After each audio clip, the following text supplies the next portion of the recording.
दुख के ऐसे कलाकार हो जाएं कि दुख को भी स्वरूप मान लगे। वेलकम टू निर्भार। काका साहेब कालेकर की एक छोटी सी कहानी है। एक आदमी ने 3 पुतलियाँ बनाई, एक कपूर की, दूसरी फूल की, तीसरी पुतली उसने मोम की बनाई।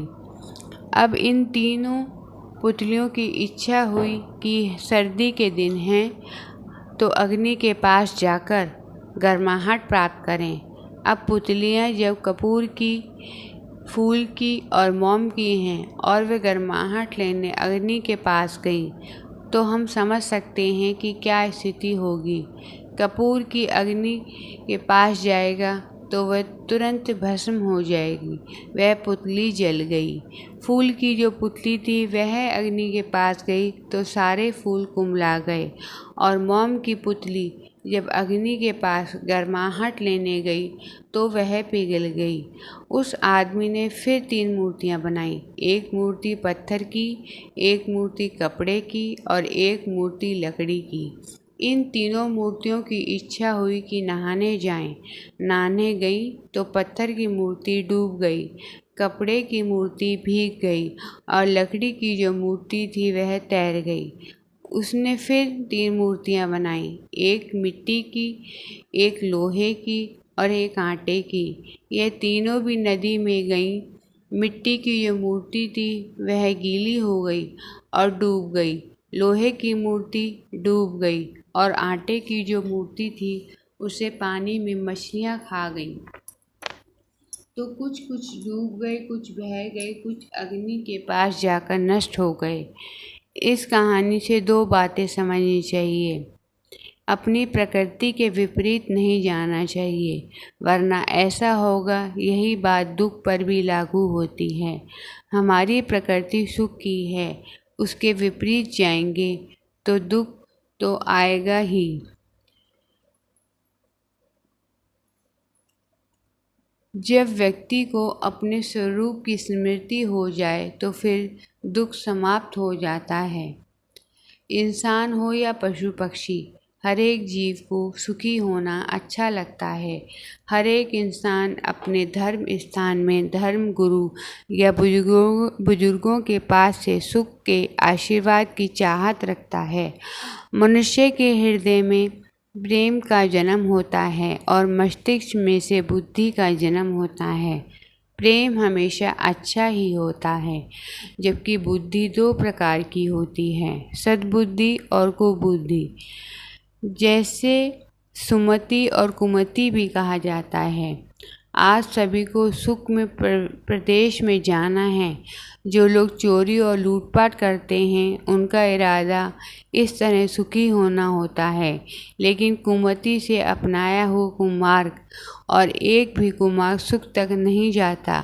कई लोग सुख तक पहुंचने के लिए संपत्ति का वाहन के रूप में उपयोग करते हैं, लेकिन मूल बात यह है कि संपत्ति से साधन और सुविधाएं खरीदी जा सकती हैं, लेकिन सुख नहीं खरीदा जा सकता। संपत्ति से आधुनिक शयनखंड बनाया जा सकता है, लेकिन आधुनिक शयनखंड का मालिक होना सुख नहीं, बल्कि बिस्तर में लेटने के साथ ही गहरी नींद आ जाए, यह सुख है। संपत्ति से महंगी दवाएं खरीदी जा सकती हैं, लेकिन अगर दवाओं द्वारा निरोगी हुआ जा सके तो सुख मिलता है। सुख इलाज में नहीं बल्कि निरोगी होने में है।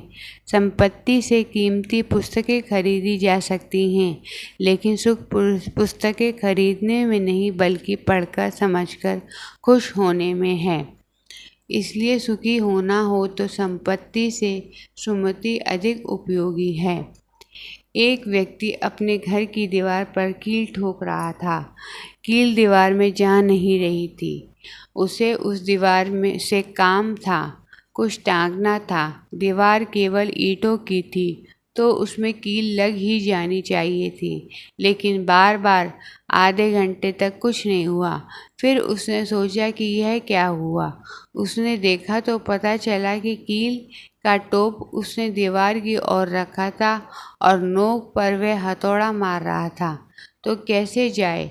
फिर इस अक्लमंद ने सोचा कि मेरी भूल हो गई, यह कील इस दीवार की है ही नहीं, उस दीवार की है, क्योंकि उसकी जो नोक है वह उधर है, तो कैसे जाए।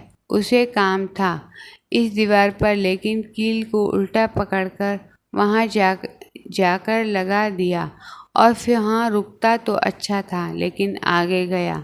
जिससे कील खरीदी थी उस दुकान के पास गया।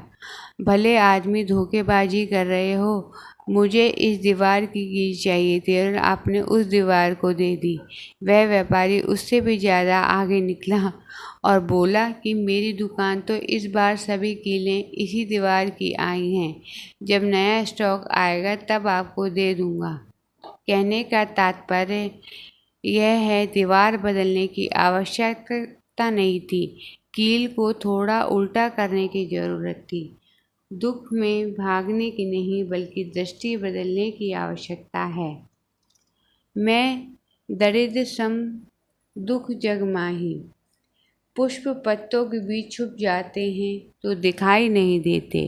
पुष्प हैं तो सही, लेकिन दिखते नहीं। आपको नहीं लगता हम भी किसी न किसी दल में फंसे हुए हैं?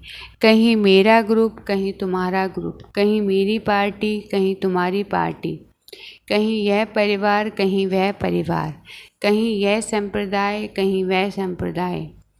दलों ने दुख उत्पन्न किया। सुख तो खिला हुआ खुशबू फैला रहा है, लेकिन छुपा हुआ है। हम दलदल में फंसे हुए हैं, फंसते जा रहे हैं। जीवन में कभी भी ऐसा जड़ नियम नहीं बनाना चाहिए कि जब जड़ नियम बदले तो नौबत आ जाए आपको डर लगने लगे। सुख का उपाय भी है, सुख का उपाय एक ही है, दृष्टि बदलें। सभी एक बात करते हैं कि एक व्यक्ति कहता है कि प्याला आधा खाली है, दूसरा कहता है प्याला आधा भरा हुआ है। मैं तो इस दृष्टि से चलती हूँ कि ना आधा प्याला खाली है, ना आधा भरा हुआ है। अपनी दृष्टि को बदलना है। सुख और दुख को यदि सापेक्ष समझा जाए तो यह सिद्ध होता है कि दुख तो सुख है, रात है तो दिन है, अपने आप सिद्ध हो गया। सिक्के का एक पहलू तो दूसरा भी है, यह सिद्ध करने की आवश्यकता नहीं है, लेकिन कई बातों ने हमें बहुत डरा दिया। दुख से ना घबराएं, दुख की ओर जागृत रहें, और यदि आप सहन ना कर सकें तो दुख ईश्वर को दे दें। शिव ने भी पहले दुख से उद्घाटन करके संसार को बहुत बड़ा सिद्धांत दे दिया। पहले विष लिया हो तो परिणाम में अमृत मिलेगा। दुख आए तो उसे यजमान ना बनने दें, उसे मेहमान के रूप में रखें और जलपान कराएं। जब जाने की आज्ञा मांगे तो दे दें, लेकिन अपने हाथों मेहमान को यजमान ना बनाएं।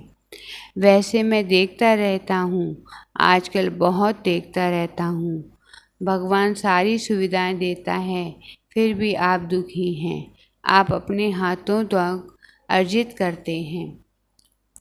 दुख के समुद्र को पार करना हो तो इंसान आत्मविश्वास की विराटता प्राप्त करना चाहिए।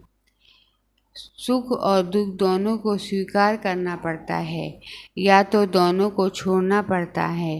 एक वस्तु स्वीकार कर लें, यहाँ धूप है, छाया है, भ्रामक है, यह जीवन का सत्य है। जीवन में होने वाली किसी भी घटना को इतना ज़्यादा बड़ा ना बनाएं, उसे सहजता और सरलता से स्वीकार करें। दुख की निवृत्ति के विभिन्न प्रकार हमने आपको बताए। आशा है आपको यह प्रसंग पसंद आया होगा। मिलेंगे नेक्स्ट एपिसोड में, तब तक के नमस्कार।